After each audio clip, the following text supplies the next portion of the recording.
The time is 11:15. Our next case is Mr. Michael Robinson.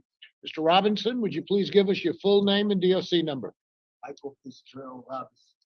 You'll see number 351070. Thank you, Mr. Robinson. Mr. Robinson, let me explain our procedure to you. Yes. We're going to conduct a parole interview with you, and it's at the appropriate time. If anyone wishes to speak on your behalf, they'll have that opportunity. You do have one person here in support of you. It's your mother, but she doesn't wish to speak, Ms. Clara Johnson. At the end of our hearing, at the end of our interview, you'll have an opportunity to say whatever you'd like to the board, and then we'll vote. You understand our procedure? Okay. This is the matter of Michael F. Robinson, 351070, date of birth, December the 1st of 1967. He's a third felony offender. He has an adjusted good time date of August the 16th of 2026. He has a full-term date of June 26th of 2034. He is currently serving a 20-year, 4-month, and 25-day sentence on the charge of attempted second-degree murder, having been sentenced on June 28th of 2019. Mr. Robinson, does that all sound accurate to you? Yes, sir. But I'm serving a 40-year sentence. I'm back on parole violation. Oh, okay, okay. Thank you for that correction. Everything else is accurate? Yes, sir. Okay. Your case has been assigned to Mr. Roche. Mr. Roche, would you please answer his questions? Thank you, Mr. Chairman. Good morning, Mr. Robinson. How are you? I'm fine. Good, Mr. Robinson. You're currently 55 years old Yes, sir. and you're a third felony offender. So tell me what your first two felony convictions were for. My first two felony convictions was in the state of Oklahoma. One was for escape and one was for driving a vehicle without permission. Driving a vehicle without permission? Like joyride. Oh, but that's not a felony. I served 18 months on it. Let's see. The first arrest was in 1986 in Winsboro, Louisiana. Is that correct? My first arrest in Williamsboro. That's what this says. You're Michael Fitzgerald Robinson, Yes, sir. DOC 351070. Yes, sir. Yes, sir. And your rap sheet says your first arrest was in 1986. Matter of fact, September 22nd, by the Winsboro City Police Department, and it was for disturbing the peace, and you will find $35 in the cost of court. Okay, yeah, that's my first arrest. Yeah. It's not my first conviction. Yeah, first arrest. Yeah. And then 1988, Tulsa, Oklahoma, that's the possession of a stolen vehicle. Right. Yes, sir. They didn't say joyride, they said possession of a stolen vehicle. Yes, sir. And then you're back in Winsboro, simple battery, 6 months community, or six days community service. Remember that? That was in 2000. 1990. I don't remember that, sir. Then you're back in Tulsa, Oklahoma, first degree robbery. Robert. I was Tulsa, never Oklahoma, 1991. And the declined prosecution. You don't remember all this? I remember I was accused of that, but I never was sentenced to that. But you were arrested. I'm talking about arrest. Oh, okay, yes. I was arrested for it. And I was arrested at the same time I was arrested to come back here to Louisiana at the same time. And you also had an aggravated assault with a gun that was dismissed. Yes, sir. So you've been arrested a number of times. What was the arrest about in 1994? Distribution of cocaine, attempted second-degree murder, and aggravated battery. Well, I was sentenced to second-degree murder. attempted to second degree murder. That's what I'm serving for now. Okay, 4 that's, years. that's the one right now. Yes, sir. Okay. So let's go back to the beginning of my presentation. You're originally convicted in 1995, April 11, 1995. You got a 40-year sentence. Yes, You served 19 years, and then you were paroled. Good time parole, yes, and you were assigned to the Monroe and Tallulah districts of probation and parole. yes, sir. And you did pretty well for 3 years. And then in 2018, you just disappeared for 10 months. So tell me where you were and why did you abscond to prison? Fidelity, I was running back and forth from house to house. And to be honest, that's why, you know what I'm saying, I was afraid to go. I was afraid that if a parole officer would have found out I was running from house to house, I didn't have the money to pay, that he was gonna lock me up. So you weren't following the rules and regulations, so you avoided your parole officer so you wouldn't get revoked. Yes, And what happened? I got revoked. And you've been incarcerated ever since. Yes, sir. Was it a wise choice? No, sir, it wasn't fine. Did you have a job at the time? No, sir, I wasn't working. I was trying to work for myself because I had issues with standing in the sun, having strokes back to back. Did you find yourself an inside job? Yes, sir. Yes, sir. In 2018, jobs were plentiful. Yes, sir. McDonald's was available, Burger King, Subway. The thing is, you do something until you get what you want. Yes, sir. So get enough, support yourself and pay your fees. Yes, sir. Paying your fees is the way to stay out of jail. But you chose to abscond for 10 months. How did you get caught? I got pulled over. The warrant was there. Yes. So what have you done since you were revoked in 2018? I'm in certain classes, taking certain classes, but they was giving me a good time for the classes. Okay, tell me about your classes. I see you have 240 hours of good time. That's not even a max. So the last 4 or 5 years, you've not taken enough programs to get 360 hours. Why? Because you can only take the classes that are given to you. You got to be waiting on the waiting list so long, It's Okay, just so like- tell me exactly what classes that you've actually been enrolled in and you're still on the waiting list. And I mean, rolled in or No, have no. I finished? Tell me the classes that you requested that you're still on the waiting list for. Well, not right now because I'm currently in pre-release. I can only earn up to a year of good time, so I'm about maxed out on my good time. I know you can only get 360 days, but that's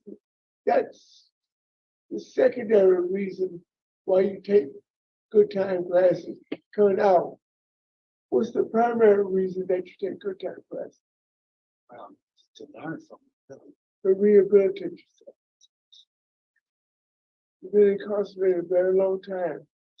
Mrs. Officer. So tell me about your job assignment. What do you presently do at Dixon Correctional Center? I work for East Baton Rouge City. Okay, so you bust every day into Baton Rouge Yes, from Dixon Correctional Institute. How long have you worked for East Baton Rouge? only for a few months because I only been at this correctional center for a few months. Okay. So where were you before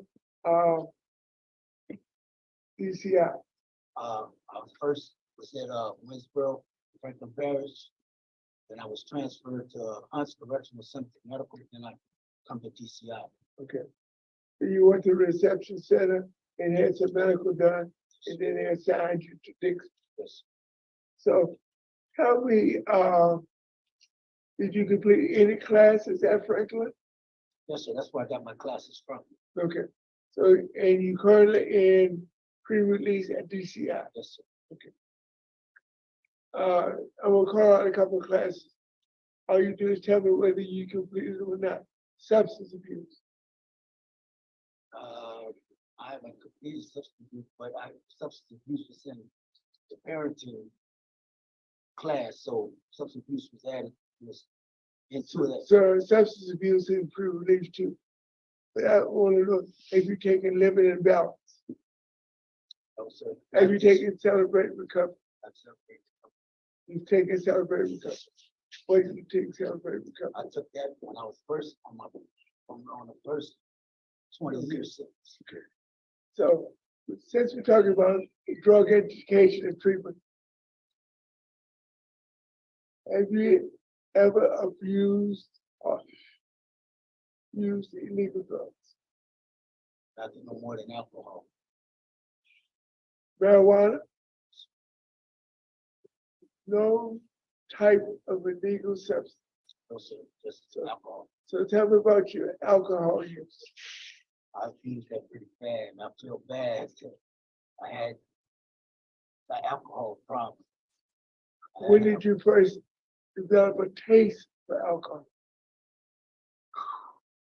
Well, a couple of years since I had got out.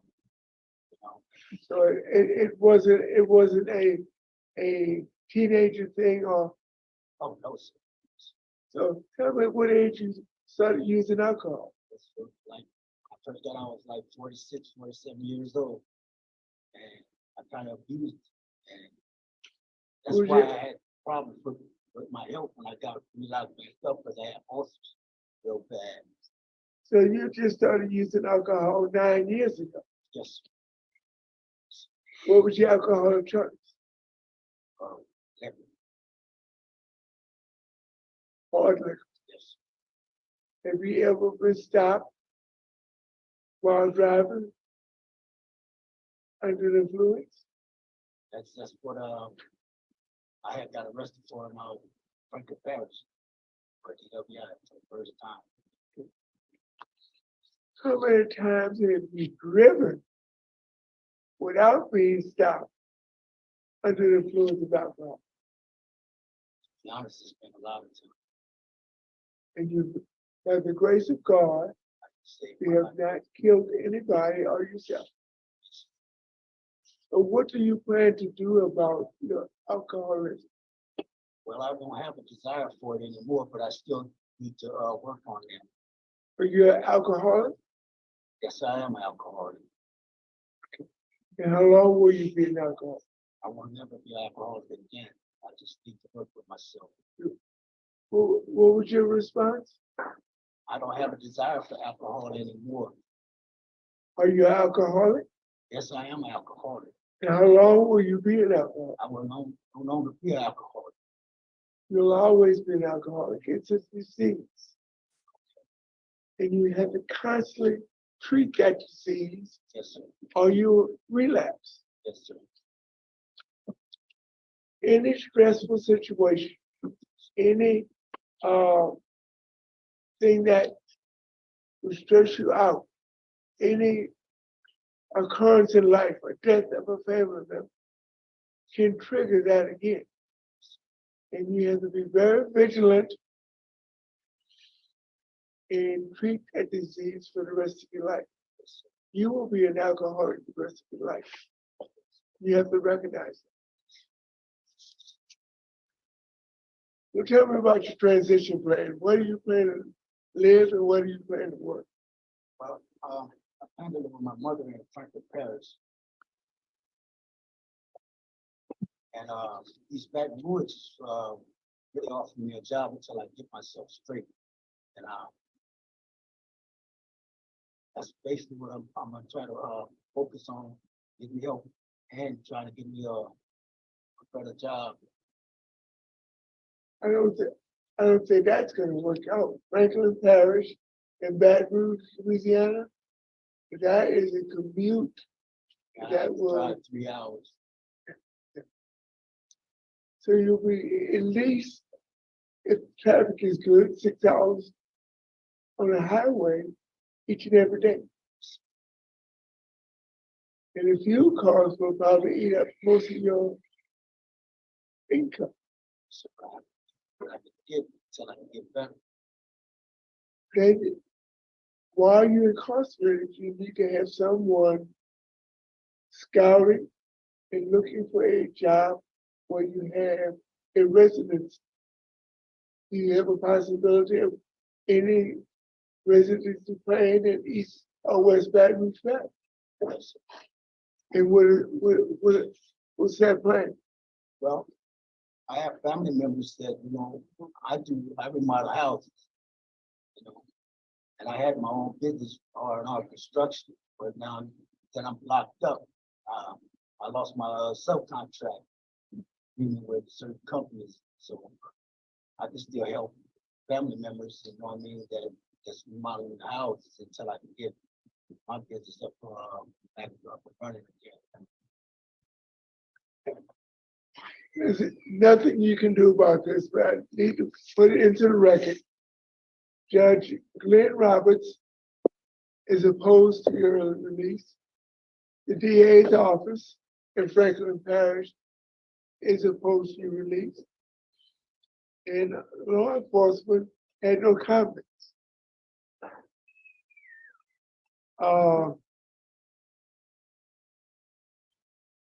I'm checking the victim opposition, and you do have victim opposition.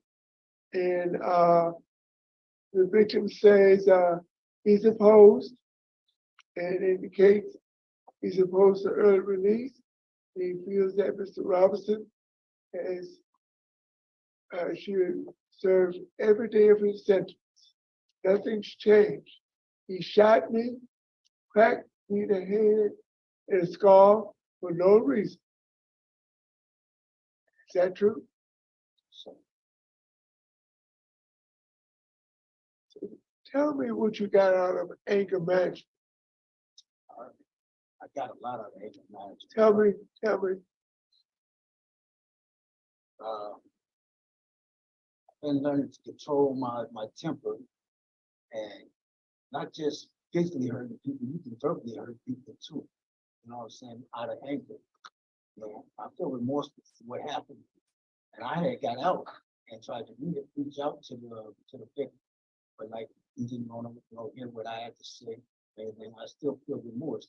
But so I had one of his sons, you know what I'm saying? I used to mentor, you know what I'm saying? Try to give back. Because at that time, when that situation happened, it was out of anger. Because I thought you was going to hurt my brother, my younger brother. And it happened out of anger. I can't take it back, but I feel remorseful for what I did. I'm looking at your needs assessment, and it concerns me that you have a high needs in substance abuse, a high needs in mental health and depression, and antisocial thinking. You have a moderate risk assessment. So tell me, have you ever had a mental health evaluation, and what was the results of that evaluation? Oh, I still have an evaluation for mental health because of depression. Are you presently on medication? Yes. Mental health?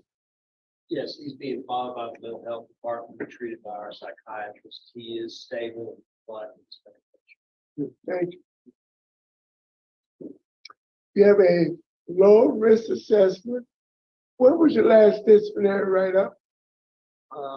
4 years ago in Franklin Parish And what was that for? for a contraband having cigarettes. Restricted area.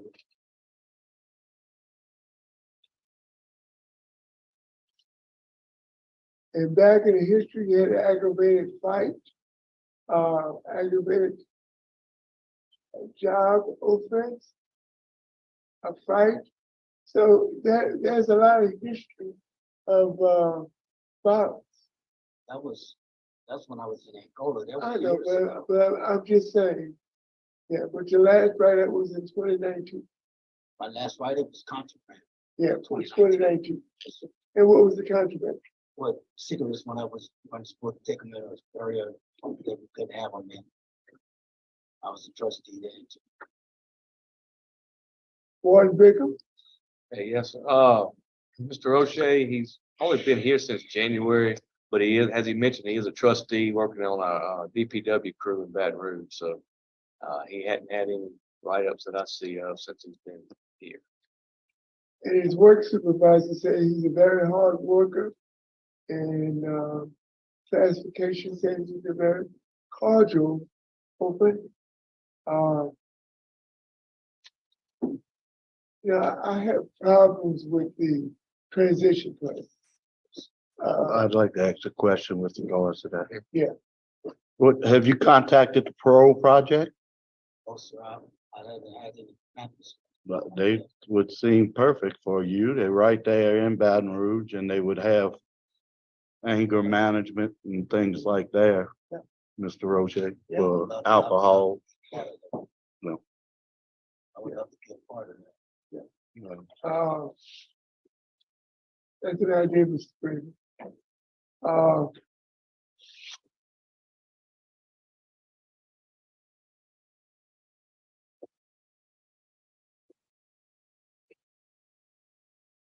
When did you get your GED?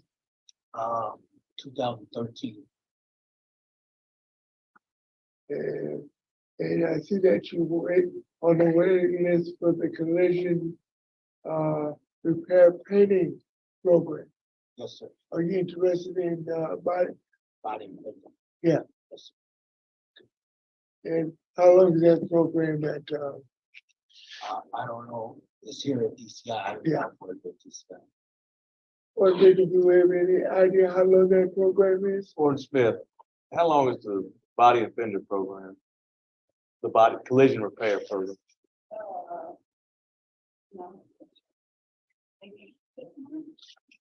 Roughly 6 months or so. Okay. So if I would rank conditionally complete that program, it would give them time to contact the Louisiana Road Project and to get signed up, and they could supply a place for you to live. I don't know if that, is that continuous enrollment or is there, I think they do like a I don't know when the next start date would be, but I'll just, yeah. Okay. So once that program starts, you can't get into the next cycle. Correct, yes.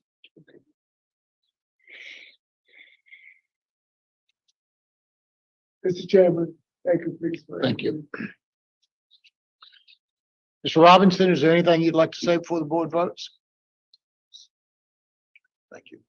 Mr. Roche. I'd like to call for an executive Okay. session. There's been a motion for executive session, second, Second. Mr. Roche, no objection. We will be at brief recess to discuss matters of a confidential nature. We'll resume in momentarily. You know, I don't have a lot to add on this. I can't find any court transcripts. It was just interesting. I feel like it's almost like a predetermined hearing where they're going to let him out because of all the time he served. But they are maybe trying to see, do they send him to Steve Hoyle? Do they, I just don't believe him. He starts saying, well, I've never done any illicit drug, and I only started drinking at 26, 27.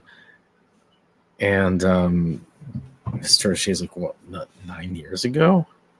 I don't know. Did he even do enough time? Oh, well, so this is what it was. He had a 40-year sentence, which he probably took a plea deal. then he did get paroled, and he was revoked. So he came back on a parole violation, which is just, I don't know. I thought they were going to be much harder on him. Because imagine getting out that early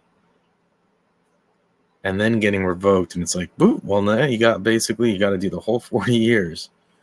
And he's got 20 years left. And this is someone who he actually shot. I don't know, I thought that they would be much tougher on him. But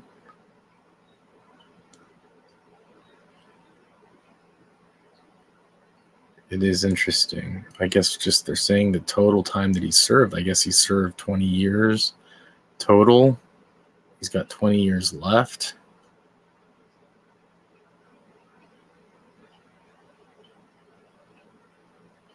But, you know, the last hearing we heard, there was someone who had also attempted to take someone's life, but never actually hit them with a bullet. And he served 27 years.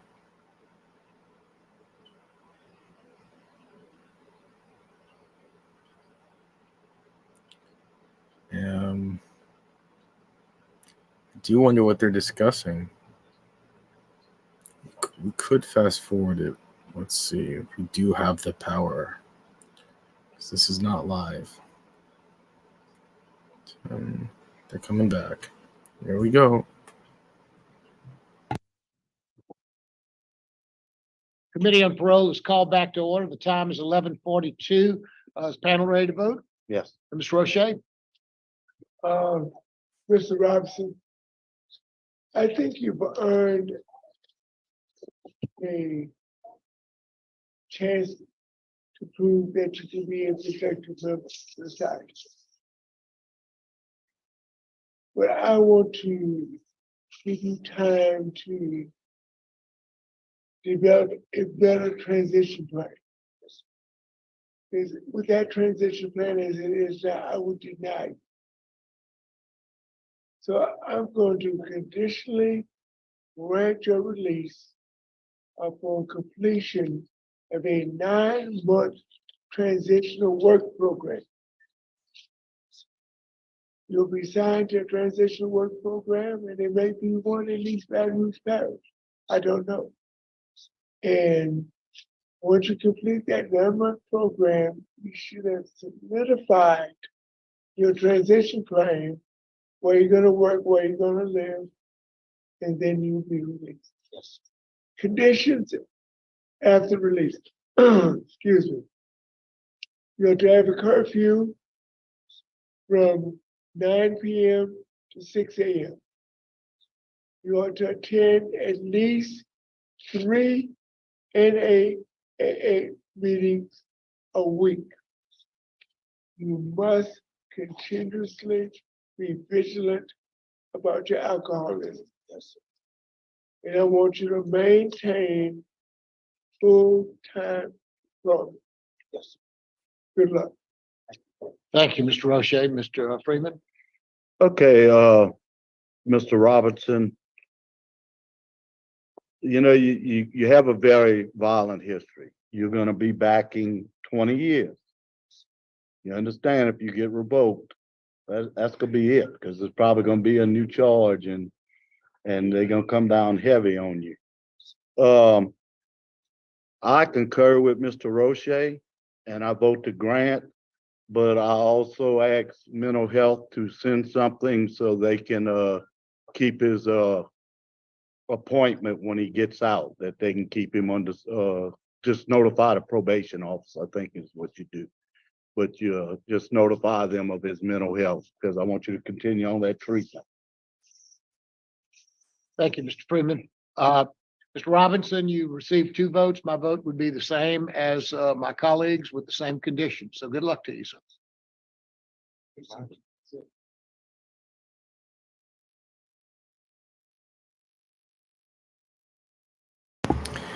Hey, I mean, I don't know if I missed something. Sometimes I do. I guess I'm surprised again because of he was revoked already, is my understanding, and Am I against it? No, I guess not. They're gonna send him to Steve Hoyle, which is kind of what we thought. And like they said, hey man, if you get back up, you're probably gonna be facing a new felony. But I mean, assuming he abides by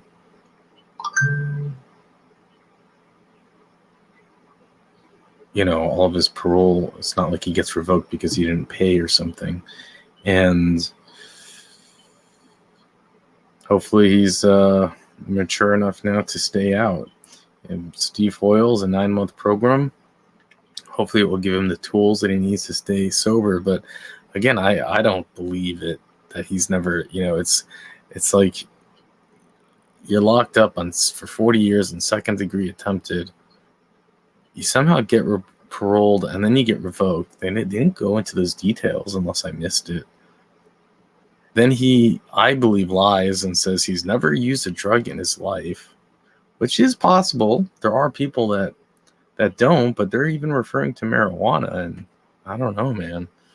And that he only started drinking at 26, 27. Again, it's possible, but it's hard to believe. It's just the odds are just so stacked against him.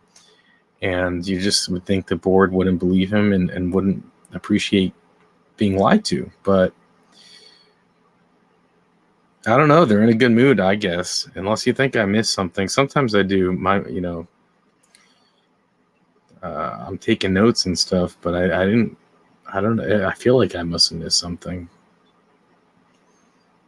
But it makes a big difference when you, I guess, don't have a DA show up and you don't have the victim show up. I know she made it, sent a letter and made a statement, but